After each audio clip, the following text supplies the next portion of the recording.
It's all good. So, we've just been away camping. It's been ages. Couldn't believe how long it had been. And it was good, except now I have very sore calf muscles because we did the walk at Warrumbungle's, the bread knife, and I'd forgotten. I've done it many times before, but I had forgotten how many stairs there are. It's just really steep. So, at times like that, you really need one of your sons just to stick.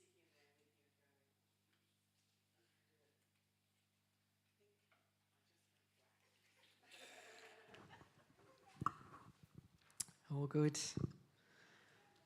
Hazards of batteries. We kind of like listening to things when we're driving. We used to listen to audiobooks. When the kids were younger, we've read all sorts of books together in the car. It's a great way to pass the time, looking out the window, just, being family, listening to the one thing. And, now we trying out different podcasts and things like that. So we discovered all sorts of historic things. But, we were listening to one about Christian martyrs, past and recent. It's just interesting to find out about different people. And, did you know that over the past 100 years, there has been more Christian martyrs than in the past 19 centuries combined before? Isn't that ridiculous? That just blew my mind away. That there is people in the past 100 years who have, they have laid down their lives for their faith. More people in the past 100 years than in the 19 centuries before combined. And often these are not pretty. It's violent and it's horrible. They're people that have risked everything to be faithful to the Jesus who gave everything for them. And we heard of one story of a young lady. Her name was Vibia Perpetua. Very prophetic name in the end. She was born in 182 AD. She lived in Carthage, which is now Tunisia, Africa area. And she was a daughter in a wealthy family. 22 years old, recently married, nursing an infant. And she found Jesus. We don't know how, I have no idea. But when she found him, she knew that she couldn't be anything else. She knew that this now was her identity. This was now what mattered to her more than anything else. And over various discussions with her father, who obviously still hold most sway in her world, there was conflict. But she stuck steadfast, being baptized and then imprisoned by an emperor who had forbidden conversion to Christianity. And we know all this because she kept a diary. When she was in prison, she wrote what happened. She wrote about her conditions. She wrote about the people she was with. She wrote about what it felt like to be a mother that could only nurse when she was allowed, and the conditions that she was under, the situation of her trial, and then the constant pleas from her father to forget it all, to say, actually, I made a mistake. She and her friend, but also slave, Felicity, were both new mums in prison. Felicity actually gave birth while there. And this diary that she kept was then passed on to a fellow Christian just before her sentence was given out. And so he continued her story of then what happened. It's one of the rare surviving documents that we have from this ancient world written by a woman. And so it's quite personal, it's quite descriptive, but it's incredibly, heartfelt and intense. And so the sentence was that they would be face the wild beasts in the arena for the amusement of others.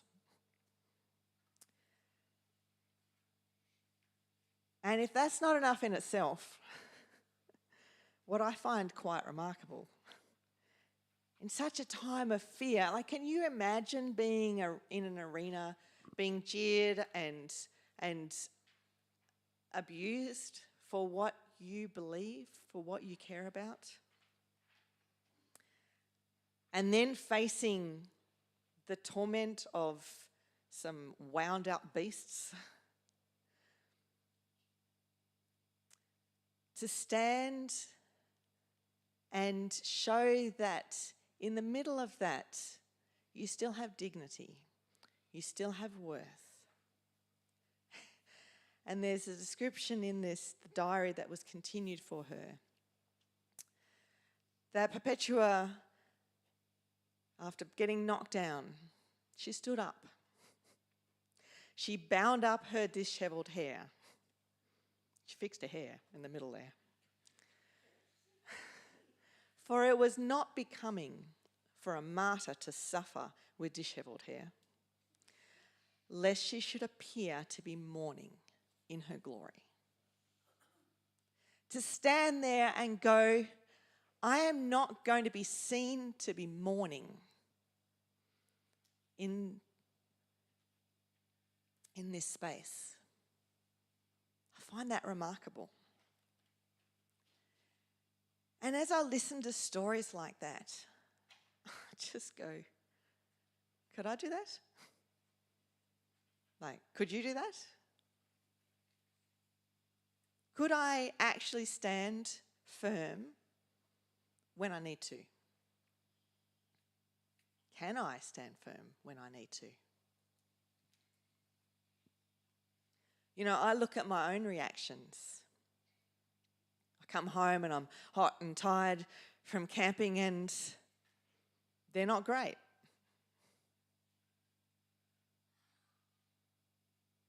I can't even do the stuff of everyday life particularly well. Imagine what I would be like being persecuted. And it causes me to look at myself and to think and just to scan through. And I kind of think, were these people special? Were they super spiritual? Did they have something more in them that made them be able to do that? No, they didn't actually. They were ordinary people. They were committed to Jesus. They were just like the 12 ordinary people who dropped everything to follow Jesus. And they were disciples. And that's what I want. That's what I want to be. I want to be a disciple. When the crunch comes, I want to be someone who will be unwavering in what I believe, but more importantly, who I follow. If I call myself a Christian, if I call myself a disciple, then I actually want to live like one. And all these things together, there's been different things I've been thinking and reading throughout the year. At the beginning of the year, I read a book called Resilient, which is a John Eldridge book. He's written heaps of stuff in the past. And this one, just that sense of, sticking at it. Like not letting the stuff of life knock us around. I've also been reading this book, which are encouraging everyone to read this month, called Disciple. A book by Phil Pringle that just unpacks the Bible on being a disciple. And all these thoughts and things, churn around my head, and I think our world, we need disciples more than ever. Like our world is floundering around, like we're grasping at things.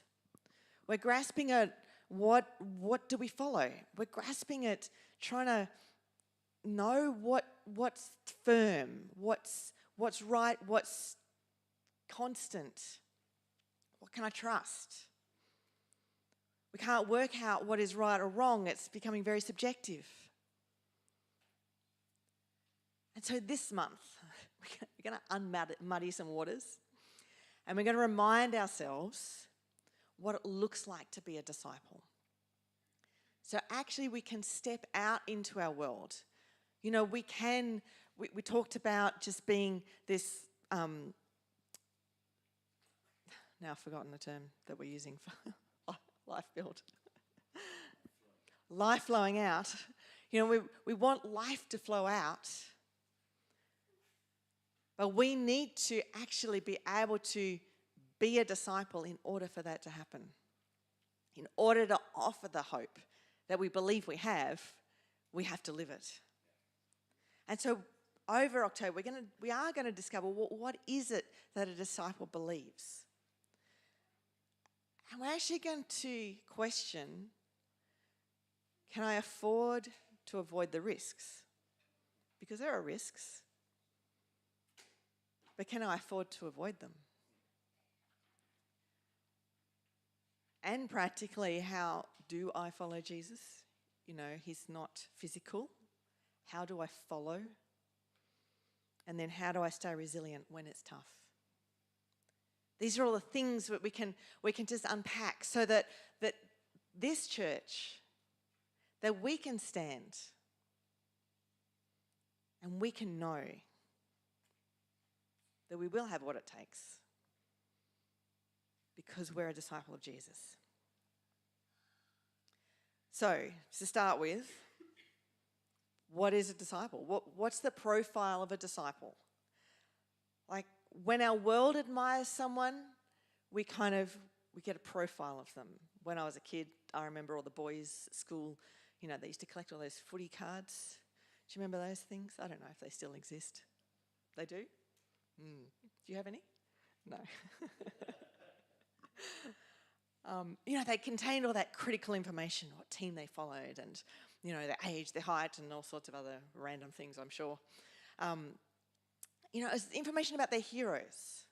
It was who they wanted to aspire to be. There's newspapers, there's magazines, we have social media now that's absolutely soaked with the ins and outs of celebrity lives and people that we think we want to be like, that we want to look like, that we want to act like, that we want a job like, that we want a house like. The world will devote themselves to finding out what someone wore, what they ate for breakfast. It's quite absurd when you think about it, that this is what our world spends its time focusing on. And us too. I may have slightly different interests to other people. Jeff bought me the 50 years anniversary magazine for the Opera House. But what did I read in there? Oh, Utzon, what did his house look like? Because there's someone that I admire and I think, well, what did his house look like? How did he create a space that was important to him? And so I do that too. I look at the things of the people that I admire and I think, well, what can I take from that? Why do we do that? Like, why do we get obsessed with these things? Well, I think because we're actually designed to follow. We like to imagine ourselves as leaders all the time, but we're actually designed to follow. We're designed to look up to someone. We're designed to be like them, to want to walk in step with them. But the problem is that we're usually looking up to the wrong person. And just imagine, what would it look like if we actually were looking up to the one person who is actually worth following? Jesus. You see, our searching and our longing, for something more, is because we're thirsty for life. We're thirsty for something that satisfies. And we know that our own efforts are substandard. I know that there's more I could do. I know that I fall short in so many parts of my world. Most of our world and most of my time, I'm probably looking in the wrong places. Isaiah 55, it throws out this invitation. Is anyone thirsty? Come and drink. Even if you have no money. Come, take your choice of wine or milk. It's all free. Why spend your money on food that does not give you strength? Why pay for food that does you no good? Listen to me, and you will eat what is good. You will enjoy the finest food. Isn't that a condition of our world? That we're so thirsty. But the food that we're chasing after it's not the finest. And it's not going to satisfy. It doesn't give us strength.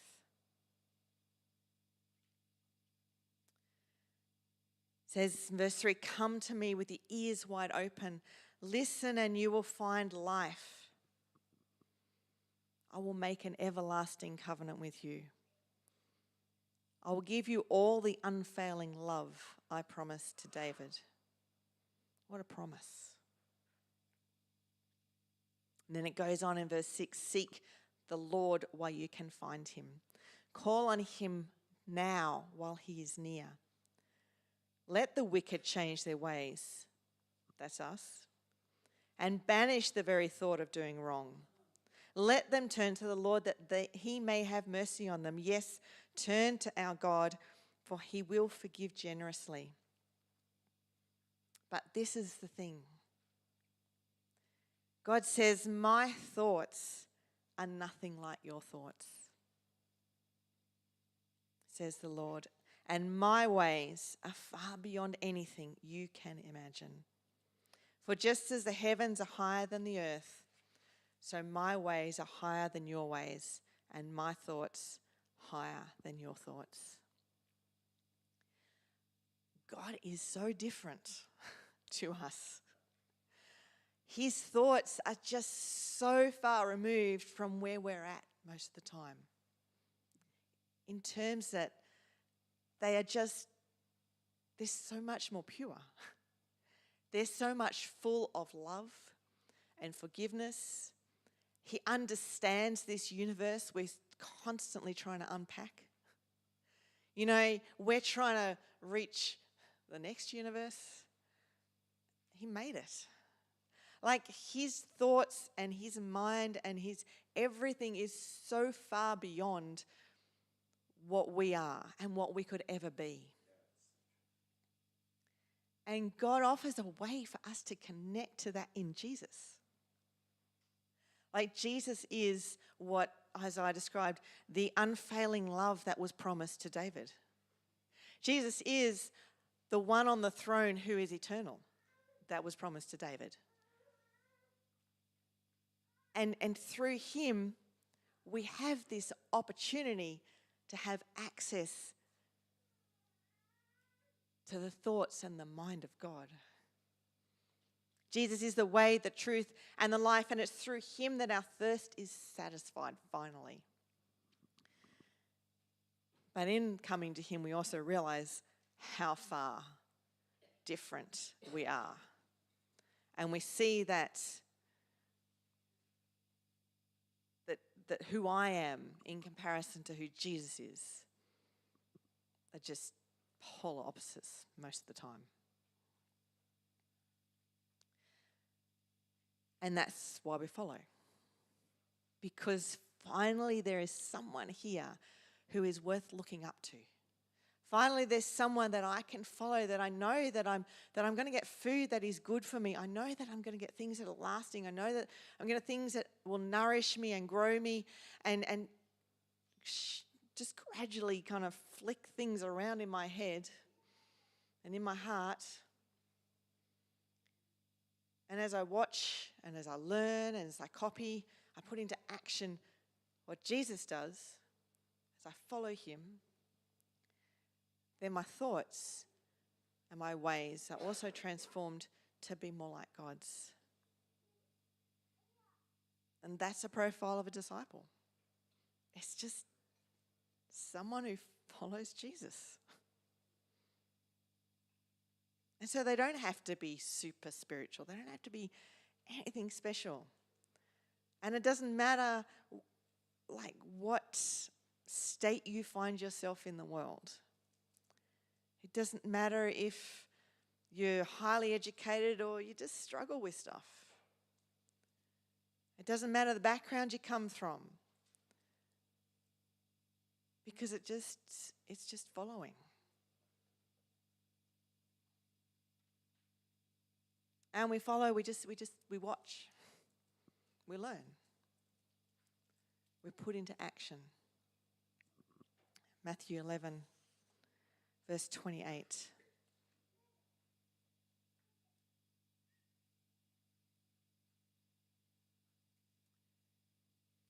Jesus said, "Come to me, all of you who are weary and carry a heavy burden, and I will give you rest." Isn't that the same call? You know, come to me if you're thirsty. Take my yoke upon you.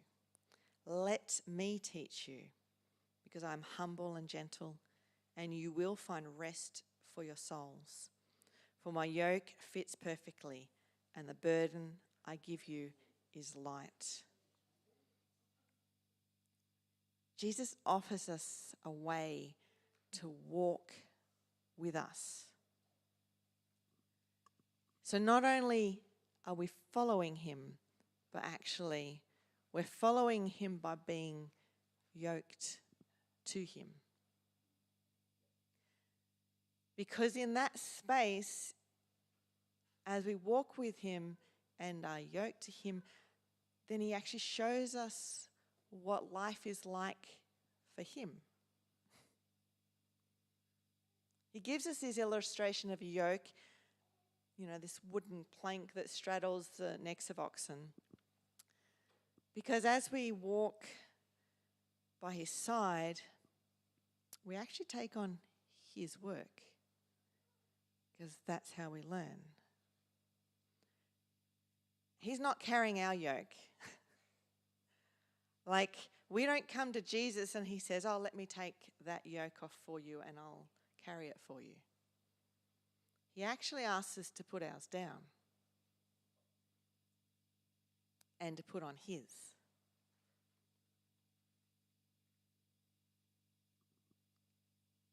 In the book that, you know, this disciple book, there's, you know, Phil Pringle does a really good unpacking of these verses.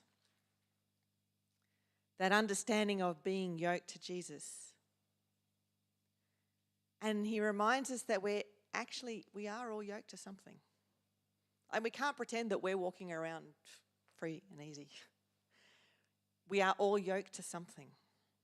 It may be responsibilities to family. It may be study. It may be work. It could be hobbies. Like, there's something that all of us are yoked to, that is the thing that's guiding us and determining us and causing us to live the way we do. And a lot of those things matter. They absolutely matter. But should they be the factors that determine our direction? Should they be the thing that causes us to go in this direction or that direction? Like, should it be family that determines which way I go? Should it? Should it be jobs? Should it be, a hobby that I have?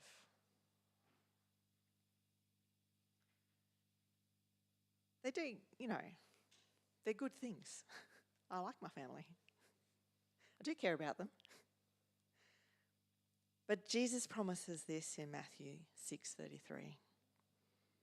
He says, "Seek first his kingdom and his righteousness, and all these things will be given to you as well." Like, seek first his kingdom, follow him, and everything else will fall into its correct place.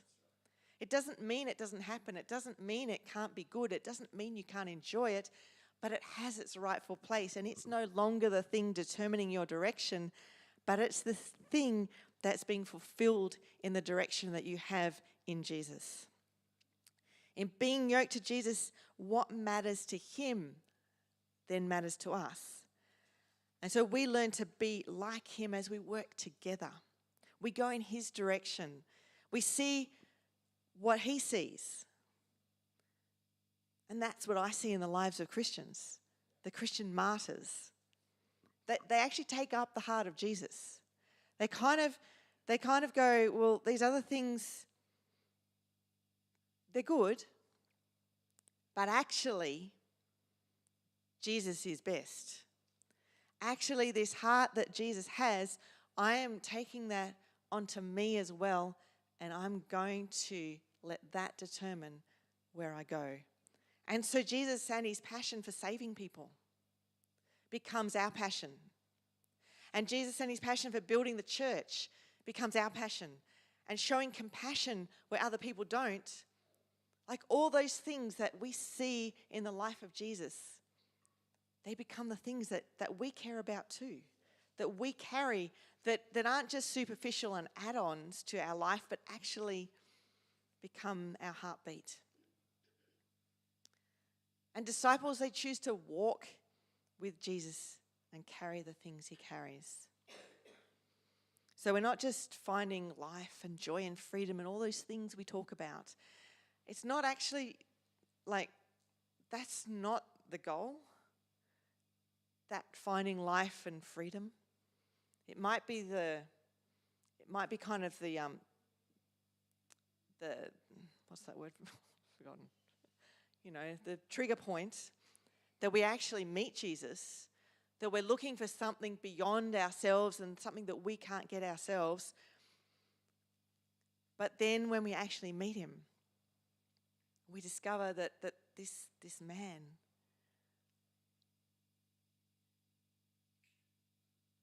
there's no one else like him. That this is the person that I actually want to be like. That just finding joy and freedom is, even in itself, kind of superficial. But actually, I just want to know Jesus. That I just want to serve him. And so we commit to a life of working with Jesus. And then, in that place, we find rest. In the work, we find rest. Because rest isn't sleeping all day. Rest is living our lives as he purposed. It's like being in the slipstream. Like a bird or a cyclist, it's still working.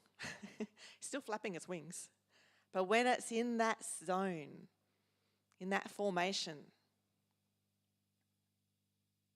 goes to the back and gets some rest. It's still going forward. It's still going somewhere. In Jesus, we're still working. We're still going. But we're in a sweet spot. And to be honest, there is so much more, and I just cannot fit in a message because you do not want to be here all day. But I just want to remind us that we sell ourselves short when we think that all we need to do is get saved.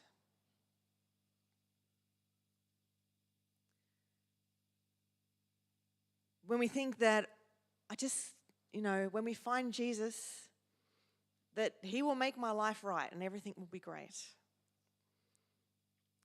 Like, that's actually like knocking on a door and it opens and then we just stay in the entrance hall.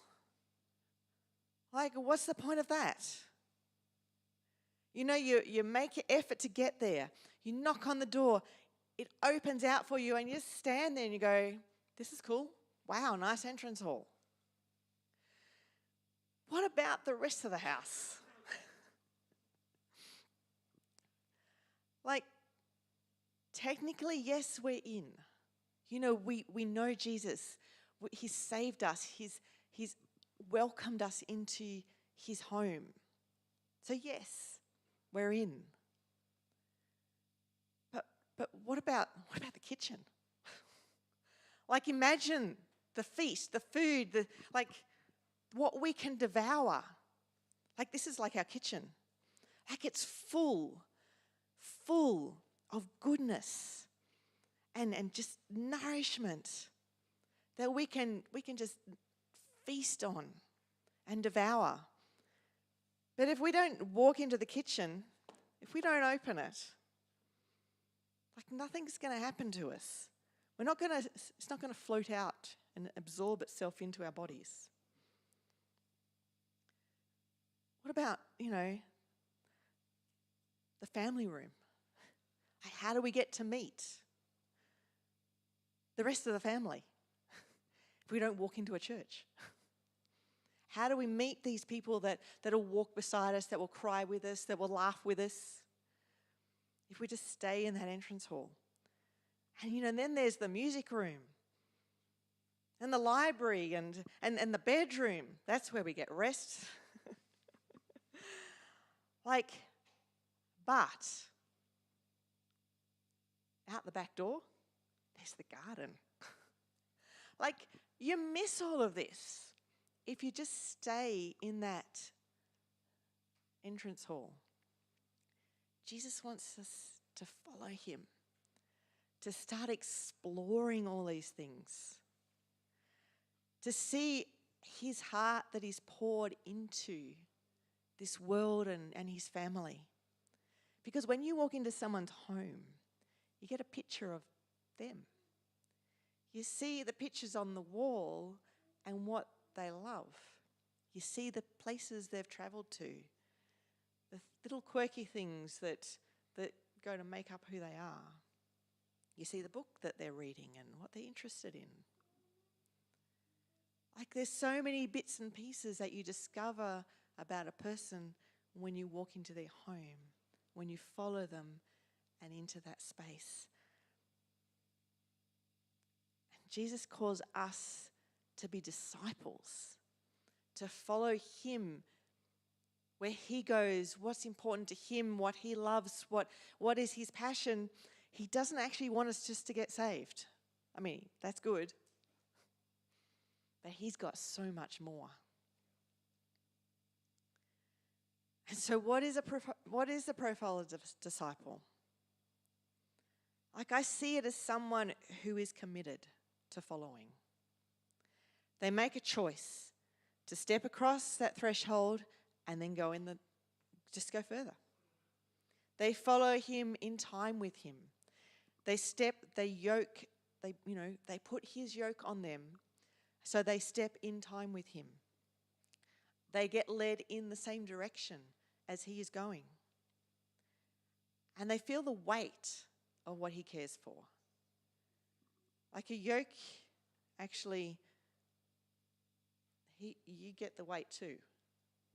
Maybe that's not pleasant all the time, but that's what Jesus asks us. But we're shouldering it with him, not alone. And we get to share the victories. We get to be in the celebration and enjoy the people that we come across and the people that are loved. Like, we see all that too, and we can celebrate with him because it's something that we've carried as well. We're not just observing and bystanders. And that is who I want to be. That's just what I want to be. I want to be a disciple. I want to be someone who actually seriously follows Jesus.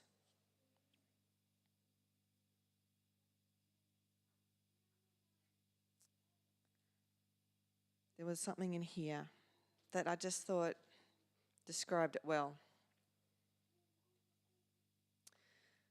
It says we must travel through the cross where Jesus is our Saviour, and then beyond to where he is Lord. When he is our Lord, we need a lot less saving.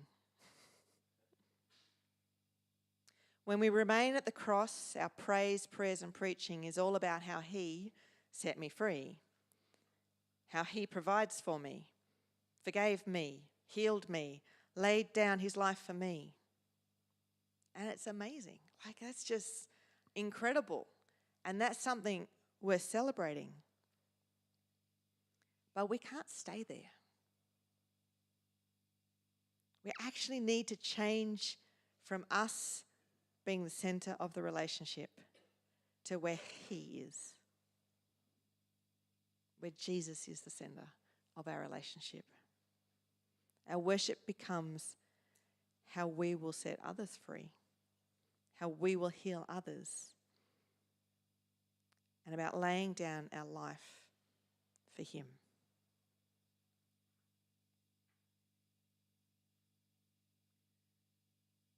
And that's a challenge that I have for us over October. Like, a challenge for all of us to look at ourselves and be challenged by these martyrs of the past. It's really important that we see history. It's actually really important that we understand what other people have done and what they've laid down their life for, because it challenges us. It kind of shakes us up and stops us from complaining about the fact I'm hot and tired and I have to unpack and do a lot of washing. It starts me thinking about what's actually important to Jesus. And then it gets me to like I have to respond. I can't stay in that space. If I want to go beyond the entrance hall, I have to do something. It's an action. It's not passive. It's not just words. Will I just stay there and be happy being saved? Or will I follow Jesus and discover everything there is? The good bits and the bad bits. Will I actually take up his yoke and learn from him? It's our challenge.